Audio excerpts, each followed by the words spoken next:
सोमवार के दिन शिव की पूजा करने पर 7 दिनों की पूजा का फल मिलता है। ध्यान देना, प्रदोष के दिन पूजा करने पर 1 महीने का फल मिलता है और महाशिवरात्रि पर एक बार पूजा करने पर 1 वर्ष का फल प्राप्त होता है।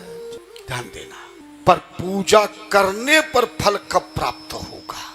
जिंदगी बीत गई आपको पूजा करते करते, न जाने कितनी महाशिवरात्रि आपकी बीत गई है, पर आपको तो फल प्राप्त नहीं हो पाया। हम इसलिए कह रहे हैं कि हम 30-32 वर्षों से लगातार भारत के महानगरों में, उपनगरों में, कस्बों में, गांवों में 32 वर्ष से लगातार हम शिव पुराण की कथा कर रहे हैं और जहां भी गए हर व्यक्ति दुखी मिला।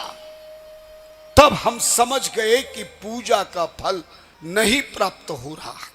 जब एक बार शिवरात्रि की पूजा से साल भर की गई पूजा का फल प्राप्त हो सकता है, तो आदमी 1 हफ्ते में एक बार भी पूजा करे तो 7 दिन का फल मिल गया। धन्यवाद। और हर हफ्ते एक बार भी हमारे हाथों से पूजन हो जाए तो हमें फल की प्राप्ति होनी चाहिए, पर फल क्यों नहीं मिल रहा है? बहुत ध्यान से सुनना। नारद जी से ब्रह्मा जी ने यही प्रश्न कर लिया, हे ब्रह्मा जी, कलिकाल के लोग इतनी पूजा पाठ करते हुए भी फिर भी उनको पूजा का फल क्यों नहीं प्राप्त हो रहा है? हमारी समझ से बाहर है प्रभु, इसका क्या कारण हो सकता है? ध्यान देना, सूत जी महाराज ऋषियों को बता रहे हैं और ब्रह्मा जी नारद को बता रहे हैं। यो वैदिकम अनाद्रत कर्म स्मार्तम मथा पिवा अन्नत समाचरे न मृत्यु न संकल्प फलम भावे। ब्रह्मा जी ने कहा, बेटा नारद, कलिकाल के लोगों को रोज पूजन करने पर भी फल नहीं मिलता। क्यों नहीं मिलता? यो वैदिकम अनाद्रत्य, जितनी भी हिंदू सनातन धर्मी भगवान शिव की पूजन करते हैं, उनको शिव की पूजा करने का विधान मालूम नहीं है और बिना शास्त्र विधि के किया गया कोई भी कर्म निष्फल होता है।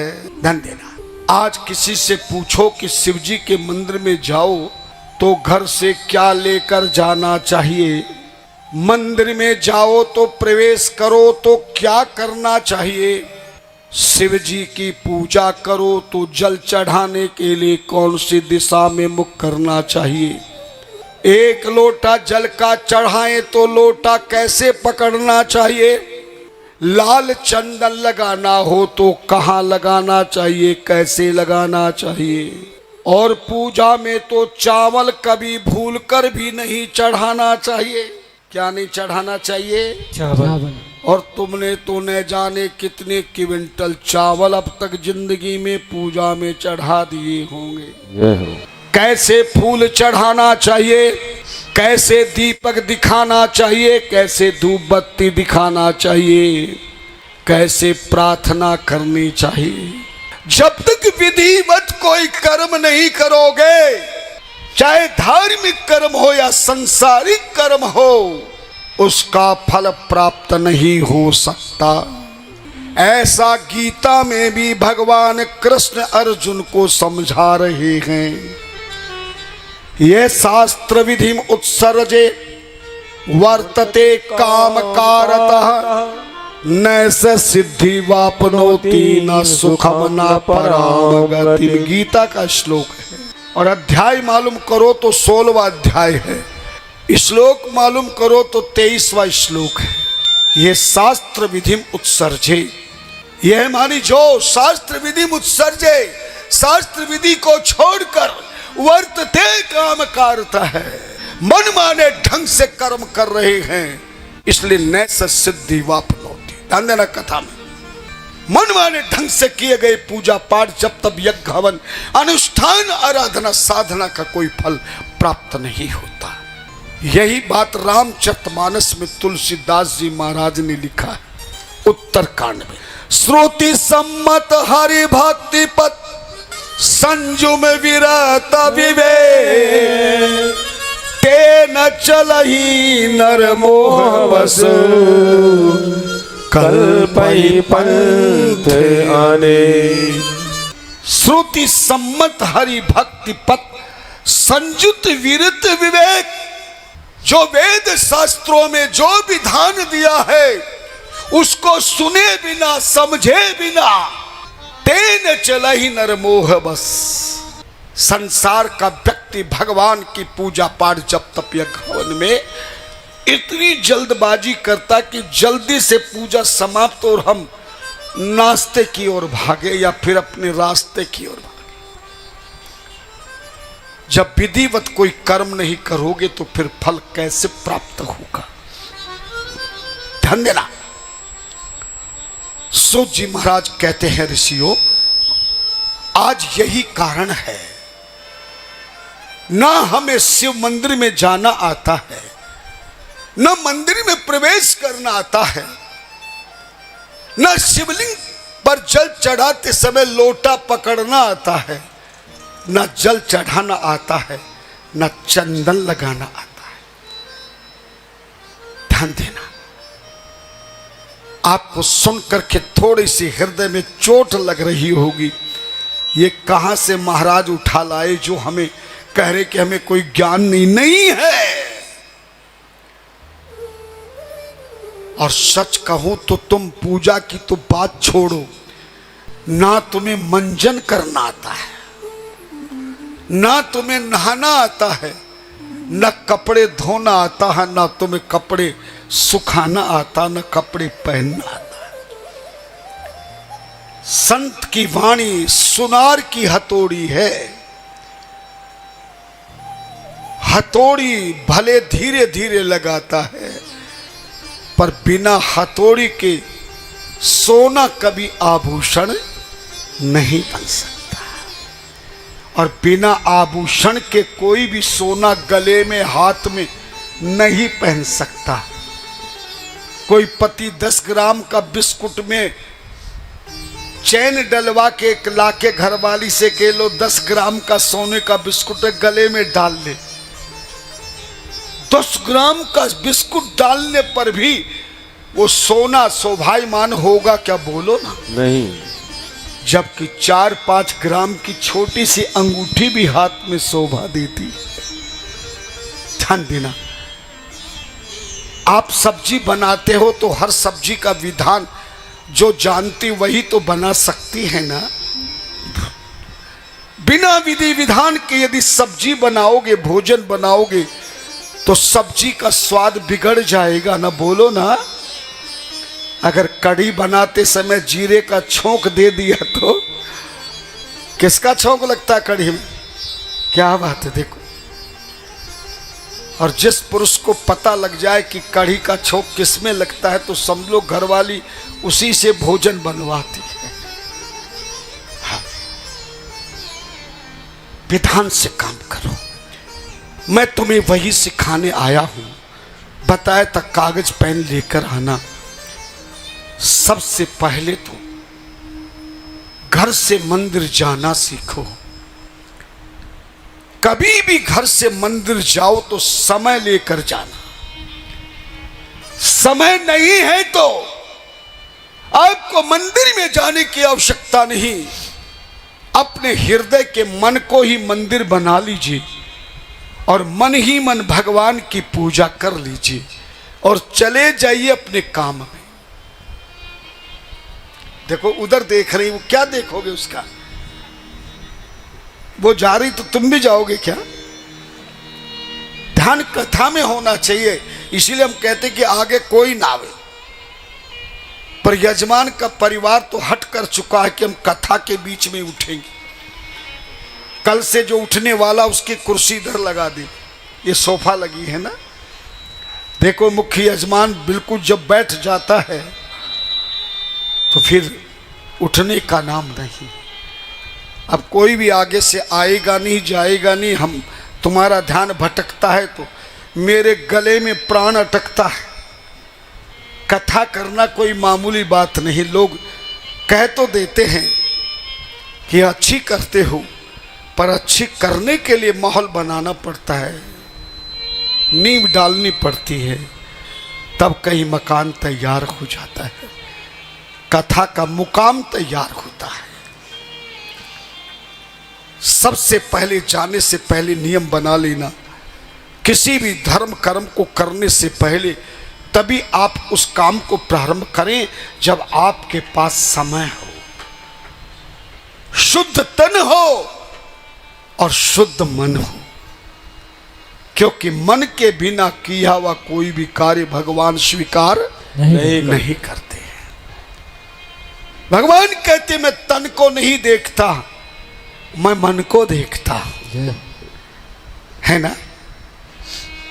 धनुष यज्ञ के समय जनकपुर में 10-10 हजार राजा लोग धनुष को उठाना चाहते हैं, पर उठना तो दूर, तिल भर धनुष खिसक नहीं सका 10,000 पहलवान राजाओं के हाथों से, क्योंकि वो राजा तन से काम कर रहे थे।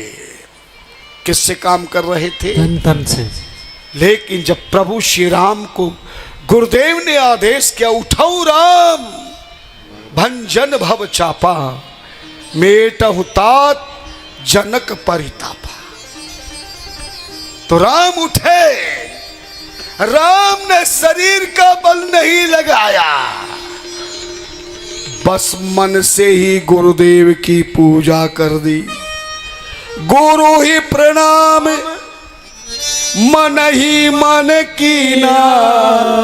और तुलसी जी क्या लिखते, प्रणाम करते ही बोले अति लाघव। अति लाघव मानी बहुत भारी।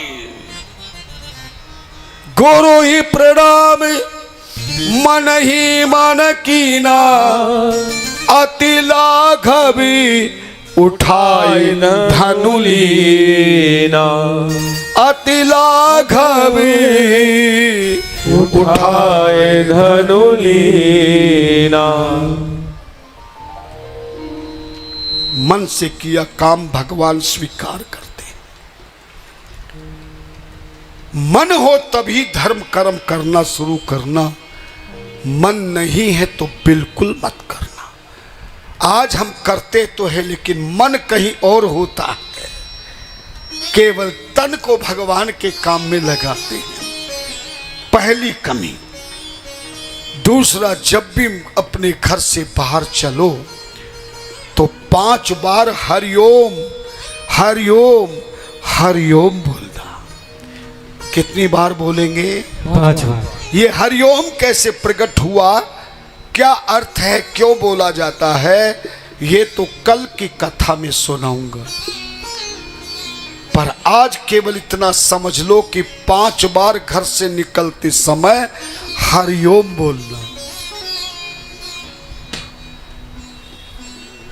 और मंदिर में पहुंच करके जैसे ही मंदिर का द्वार आए तो अपना पांव रखने से पहले इन 3 अंगुलियों से, कितनी अंगुलियों से?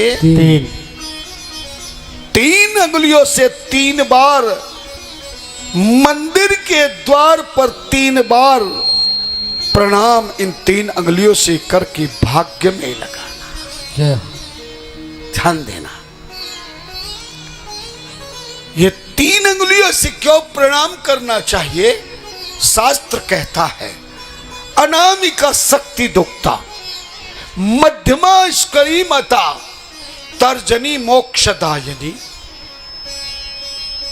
ध्यान देना, अनामिका शक्ति दुक्ता, शरीर तब तक है जब तक शरीर में शक्ति है। जिस दिन शरीर की शक्ति निकल जाएगी तो यही शरीर मुर्दा बन जाएगा। 3 ही चीज इस शरीर को चाहिए। पहला, शक्ति चाहिए, शरीर में बल चाहिए, शरीर का बल और बुद्धि का बल चाहिए। दूसरा, लंबी आयु चाहिए, क्योंकि 84 लाख योनियों में मुश्किल से ये मानव शरीर मिलता है। इस शरीर की आयु जितनी बड़ी हो, लेकिन आयु कितनी भी बड़ी हो, मगर शरीर में पूर्ण शक्ति हो, तो 80 साल का बुढ़ा भी कभी अपने शरीर को कष्ट में नहीं देखेगा। अनामिका शक्ति दोक्ता मध्यमा ईश्वरीमता। और तीसरा मनुष्य की इच्छा है कि मरने के बाद मुझे मोक्ष मिल जाए। और जो मंदिर में जाकर के 3 बार पृथ्वी को स्पर्श करते हैं, ध्यान देना, प्रातःकाल उठकर के भूमि पर पांव रखने से पहले 3 बार पृथ्वी को प्रणाम करते हैं, उनकी दीर्घ आयु होती, अकाल मृत्यु हरणम, सर्व व्याधि विनाशनम, लंबी उम्र होगी और कभी शरीर बीमार, बेकार, बेरोजगार, लाचार नहीं होगा। ऐसा मैंने भी अपनी जिंदगी में इन कार्यों को करते हुए प्रत्यक्ष में देखा। मजाल का इस शरीर के भी साथ में बीमारी आ जाए, ध्यान देना। और शरीर अगर आपका मस्त है, बुद्धि चुस्त है, तो समझ लो मानव जीवन जबरदस्त है। और यह तब होगा, तब सुबह सुबह उठकर के भूमि में पांव रखने से पहले 3 बार प्रणाम करोगे और पूजा करने के लिए घर से जाते समय 5 बार हरिओम बोलोगे और मंदिर के द्वार में प्रवेश करते समय 3 बार प्रणाम करोगे। 3 बार क्यों प्रणाम करोगे? 3 बार हर हर महादेव क्यों बोला जाता है? 3 बार की जय जय श्री राधा क्यों बोला जाता है? 3 बार की जय जय श्री राम क्यों बोला जाता है? क्योंकि इस मनुष्य शरीर से 3 प्रकार के पाप होते हैं। कितने प्रकार के? 3 प्रकार। और 3 प्रकार के ही धर्म होते हैं, पुण्य होते हैं। पहला पुण्य पाप तन से होता है, जो शरीर के इंद्रियों के द्वारा, आंखों से, कानों से, मुख से, वचनों से, हाथों से, पांवों से जो पाप होते हैं, पुण्य होते, वो तन के पाप पुण्य कहलाते हैं। दूसरा मन का पुण्य पाप होता है। शरीर कोई काम नहीं करता, पर मन ही मन हम किसी के लिए बुरा सोचते हैं तो पाप लगता है, बढ़िया सोचते हैं, ध्यान करते हैं प्रभु का, तो हमें पुण्य मिलता है। और तीसरा वचनों से, अपनी वाणी के द्वारा किसी को गाली दे दो, दुर्वचन कह दो, दुखदाई वचन कह दो, दुर्व्यसन वचन कह दो, अपने वचनों से कहे हुए वचनों के द्वारा भी पुण्य मिलता है। और अपनी वाणी से भगवान का नाम जाप करते हुए, कीर्तन करने पर, भगवान की कथा सुनाने पर, भजन गाने पर हमारी वाणी पवित्र होती है और गलत शब्द निकलने पर पाप लगता है। तन, मन और वचन से 3 प्रकार के पुण्य होते, पाप होते हैं। इसलिए 3 बार हमें इसलिए प्रणाम करना चाहिए, कहना प्रभु मेरे तन के पापों से, मन के पापों से, वचन के पापों से तेरी धूल मेरे भाग्य में लग रही है, मुझे मुक्ति प्रदान कर देना, जीवन को शक्ति प्रदान कर देना प्रभु, हृदय में तेरी भक्ति प्रदान कर देना। ऐसा भाव लेके मंदिर के द्वार पर 3 बार प्रणाम करना है। फिर जाकर अगर तुम लोटा जल का लेके आए हो, वैसे तो शास्त्र के अनुसार अगर मंदिर पास में हो तो घर से ही जल का पात्र ले जाना चाहिए। लेकिन किसी भी पूजा के जल का प्रयोग करने से पहले अगर उसमें थोड़ा सा गंगा जल मिला ले तो पूरा जल गंगा जल बन जाएगा। और गंगा जल के द्वारा किया गया कोई भी पुण्य का कर्म 1000 नहीं अनंत गुना फल प्रदान करता है। जय ध्यान देना। लेकिन गंगा जल को जल में मिलाते समय हमारी बात का जिंदगी में याद रखना, दूसरों को भी बताना, क्योंकि हम वचन दे चुके हैं जितनी देर बैठेंगे, जितना बोलेंगे, आपको इधर उधर की बातें नहीं वही बताएंगे जो आपको पहली बार सुनने को मिल रहा होगा। हिंदू सनातनियों को गंगा जल भी मिलाना नहीं आता। शास्त्र कहता, धर्म ग्रंथ कहते हैं कभी भी जल में गंगा जल नहीं मिलाना चाहिए। ध्यान देना, किसी भी जल में, तरल पदार्थ में गंगा जल डालने पर करकसा नदी के जल का फल प्राप्त होता है। एक करकसा नाम की नदी है, जिस नदी के दर्शन करने पर पुण्यात्मा को भी पाप लग जाता है। ध्यान देना, कभी भी किसी जल में गंगा जल नहीं मिलाना चाहिए, बल्कि गंगा जल में जल मिलाना चाहिए।